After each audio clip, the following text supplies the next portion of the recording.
মেদিনীপুরের কোলে এক টুকরো নেপাল। পাহাড়ি এলাকায় যেমন সকাল থেকে সন্ধ্যা ধোঁয়া ওঠা গরম মোমোর স্বাদ নেন সকলে, তেমনি প্রত্যন্ত মেদিনীপুর শহরেও বিকেল থেকে মোমোর টেস্ট নেওয়ার জন্য ব্যস্ততা লেগে যায়। বিকেল থেকে ভিড় জমে মেদিনীপুর শহরের নেপালি পাড়ায়। অত্যন্ত সস্তা এবং দারুণ টেস্ট, আর এই স্বাদ নিতে দূর দূরান্ত থেকে আসেন অনেকে। মাত্র 20 টাকায় 12 পিস মোমো, আর এতেই যেন মন মজেছে সকলের। খেয়ে কেমন লাগলো? খুব ভালো লাগলো। দাম অনুযায়ী কোয়ালিটি কেমন লাগলো? প্রতিদিন বিকেল গড়ারেই ছোট্ট এই জায়গায় ব্যাপক ভিড়।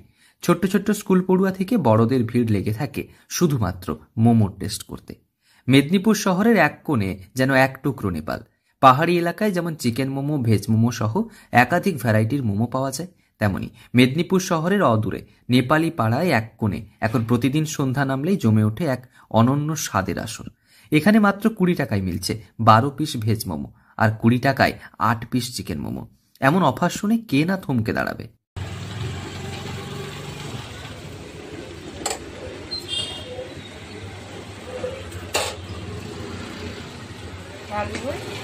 হালকা বছরের 6 বছরের মোমো হচ্ছে 20 টাকা প্লেট, 8 পিস থাকে, আর ভেজ মোমো 20 টাকা পিস আর 12 পিস থাকে। আচ্ছা, এখানে মানে কি ধরনের কাস্টমার আসে? খাই শুধু স্টুডেন্টরা ভিড় জমায়, কাস্টমারও আসে, আশেপাশে কাস্টমার টাউন থেকেও আসে। 4:30 4টার সময় খোলা হয়, 10টা 10:30 বন্ধ করতে সময়।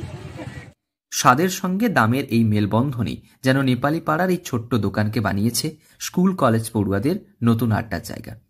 স্কুল ছুটি হওয়ার পর থেকে শুরু হয়ে যায় ভিড়, হাতে খুচরো টাকা আর মন ভরে খাওয়ার আনন্দ। এ যেন এক টিফিন টাইমের নতুন সংজ্ঞা। বিকেল 4:30টায় খুলে এই দোকান, বন্ধ হয় সেই রাত্রি 10টায়। এছাড়াও ব্যস্ততা থাকে গোটা এলাকা জুড়ে। টক ঝাল লাল চাটনি আর গরম গরম স্যুপ, স্বাদের এই কম্বিনেশনে মজে যাচ্ছে তরুণ প্রজন্ম। স্কুল কলেজ পড়ুয়া থেকে বয়স্ক সকলের জন্য এই দোকান।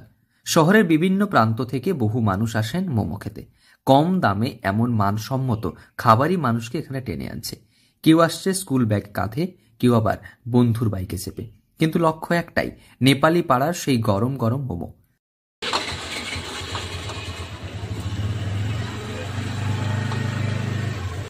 আজকের দিনে যেখানে এক প্লেট মোমোর দাম ছুঁয়ে যাচ্ছে 50 টাকাও, সেখানে মাত্র 20 টাকায় এমন দারুণ স্বাদের মোমো পাওয়া সত্যি অবাক করার মতো।